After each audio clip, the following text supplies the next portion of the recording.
ألف لام ميم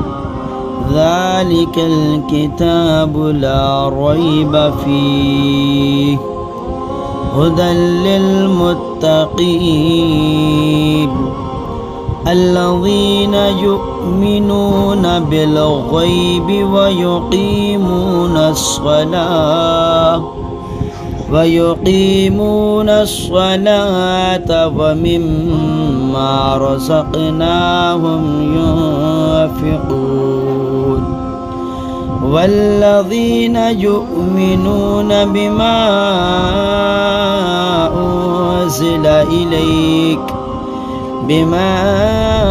أنزل إليك وما أنزل من قبلك وبالآخرة